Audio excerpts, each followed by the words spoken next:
అందరికీ నమస్కారం అండి. జాతీయవాదుల చర్చా వేదిక. ప్రస్తుత సవాళ్ళు మన సమాధానాలు. ఇప్పటిదాకా సవాళ్ళు అందరూ చెప్పారు కదా, మనం ఎదుర్కొంటున్నాయి. కానీ దానికి సమాధానాలను వెతకాల్సిన అవసరం ఉంది. ఎంతకాలం సవాళ్ళని చెప్పుకుంటూ వెళ్ళిపోతూ ఉంటే కాలం గడిచిపోతుంది, ఏజ్ అయిపోతూ ఉంటుంది. నెక్స్ట్ ఎవరు చేస్తారో అర్థం కాకుండా ఉంది. నేను ఒకే విషయం గురించి మాట్లాడతాను, ఎందుకంటే పెద్దలు చాలా చెప్పారు కాబట్టి. బిజినెస్ జిహాద్. మన వ్యాపారాలు మన చేతుల్లో లేవు. వైట్ కాలర్ ఉద్యోగాలకు హిందువులు అలవాటు పడ్డారు. 9 to 5 ఏసీ రూమ్లో కూర్చొని సంపాదించుకొని వచ్చి సాయంత్రం అయిందంటే పకోడీ కొనేటోడెవడు, పెళ్ళానికి మల్లెపూలు కొంటున్నాం ఆ పూలు కొనేటోడెవడు, లేకపోతే కూరగాయలు కొనేటోడెవడు, వాటిని మురికి నీళ్ళల్లో ముంచిండా మూత్రంలో ముంచిండా చూడకుండా తీసుకొని పోయి వాడి చేతిలో డబ్బులు పెడుతున్నాం. సో ఇది మనం అడ్డుకోవాలి. కుల వృత్తులను ప్రోత్సహించుకోవాలి. కుల వృత్తులు ఎవరైనా వస్తున్నారు అంటే మనకు చేతనైన ఆర్థిక సహాయం చేయాలి. మన ఇంట్లో చేసుకునే ప్రతి పనిని కూడా హిందూ కుల వృత్తుదారులతో మాత్రమే చేయించుకోవాలి.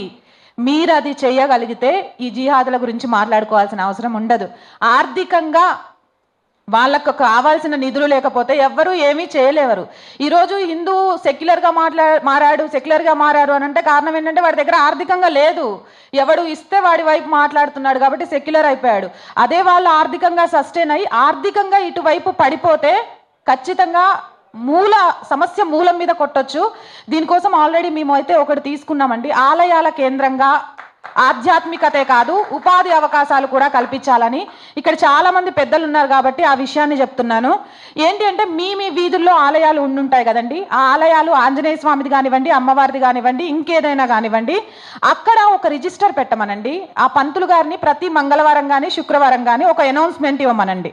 సో మన వీధిలో ఉన్న కార్పెంటరు, మన వీధిలో ఉన్న ఎలక్ట్రీషియను, మన వీధిలో ఉన్న బ్యూటీషియను, మన వీధిలో ఉన్న చిరు వ్యాపారులు ఇక్కడ మీ ఫోన్ నెంబర్లతో రిజిస్టర్ చేయించుకోండి. మన వీధిలో జరిగే శుభకార్యాలకు కానీ ఇంటి పనులకు కానీ ఎవరికైనా కావాలి అన్న ఆ కాంటాక్ట్ డీటెయిల్స్ మా దగ్గర దొరుకుతాయి అని చెప్పమనండి. ఖచ్చితంగా మన వీధిలో ఉన్న హిందూస్ అక్కడ రిజిస్టర్ చేసుకుంటారు. అవసరం ఉన్న హిందూ ఆ టెంపుల్కి వెళ్ళి నెంబర్ తీసుకుంటాడు. దీని ద్వారా వ్యాపారాలు మన వీధి అంటే మన దగ్గర ఎదురుగుతుంటాయి. అప్పుడు ఓలాలు, ఊబర్లు, లేకపోతే ఇంకొకటి అవసరమే రాదు. ఆ అవసరం రాకుండా చేద్దాం. అందులో ముస్లిమ్స్ ఉన్నారు వాళ్ళే వస్తున్నారని బాధపడే కంటే అవసరం రాకుండా ఉండడానికి ఏం చేయాలి? మన ఆలయాలనే ఉపయోగించుకుందాం. ఇప్పటిదాకా మన ఆలయాల్ని దేనికి ఉపయోగించుకోలేదు మనం. కనీసం వారానికి ఒకసారి వెళ్ళి దండం పెట్టుకోవడానికి కూడా.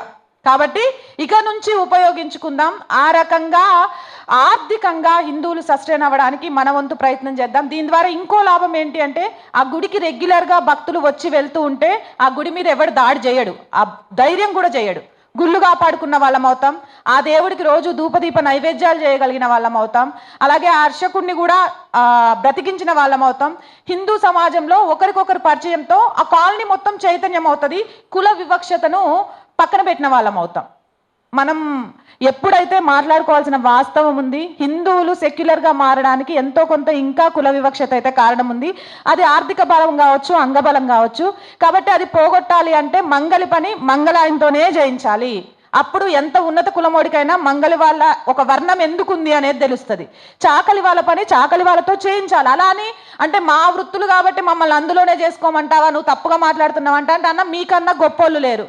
పంతులు 3 ముళ్ళ బంధంతో ఇద్దరిని కలపాలంటే ముందు మీ అవసరాలే ఉన్నాయి. అంత గొప్ప వాళ్ళు మీరు. కాబట్టి మీ చేతి వృత్తులను వాళ్ళకి ఇచ్చేయకండి. మీరు చేసే ఆయిల్ మసాజ్ ముందు జావీద్ హబీబ్లో 850 రూపాయలు పెట్టి చేయించుకునే ఆయిల్ మసాజ్ ఎక్కడ పనికిరాదు. అది తెలియాలి అంటే కుల వృత్తుల్ని కాపాడుకోవాలి. ఆ కుల వృత్తుల్ని కాపాడుకోవడానికి మీ ఆలయాలను ఇక నుంచి మార్గదర్శకాలుగా మార్చుకోండి. ఎప్పుడైతే ఆర్థికంగా మనం సస్టైన్ అవ్వగలుగుతామో ఖచ్చితంగా కూడా ఏ జిహాద్ బారిన ఎవ్వరము కూడా పడము. గడప లోపల కూడా కులం ఉండకూడదు అనేది నా ఉద్దేశం. ఏ అర్ధరాత్రి నిద్ర లేపినా కూడా నువ్వెవరు అంటే హిందూ అని చెప్పగలిగే రోజు రావాలి. అది వచ్చిన రోజు ఛత్రపతి శివాజీ మహారాజ్ పుట్టాలని కోరుకోవసరం లే, ఝాన్సీ లక్ష్మీబాయి పుట్టాలని కోరుకోవసరం లే, అఖండ భారత్ కాషాయ రంగంగా మారుతుంది అని చెప్పడానికి కలలు కనాల్సిన అవసరం లేదు, జరిగిపోద్ది. ఒక్కటే చెప్తున్నా ఫైనల్గా, కుల వృత్తుల్ని కాపాడుకుందామన్నా మన గుళ్లను ఆధ్యాత్మిక కేంద్రాలతో పాటు ఆదాయ మార్గాలుగా మార్చుకుందాం. మన వ్యవస్థని హిందూ సమాజం నుంచి హిందుత్వం పుట్టాలి కానీ హిందుత్వంలో నుంచి హిందూ సమాజం పుట్టకూడదు. హిందూ సమాజాన్నే హిందుత్వాన్ని నిలబెట్టుకోవాలి. ఆ దిశగా హిందూ సమాజం అడుగులు వేయాలి. అదొక్కటే నేను కోరుకునేది. అది జరగాలి. ఈసారి మనం మాట్లాడుకుంటే సవాళ్ళు కాదన్నా, మనం సాధించిన విజయాల గురించి మాట్లాడుకోవాలి. ఆ విజయాలను చెప్పుకోవాలి ఇంకోటి జరిగేటప్పుడు.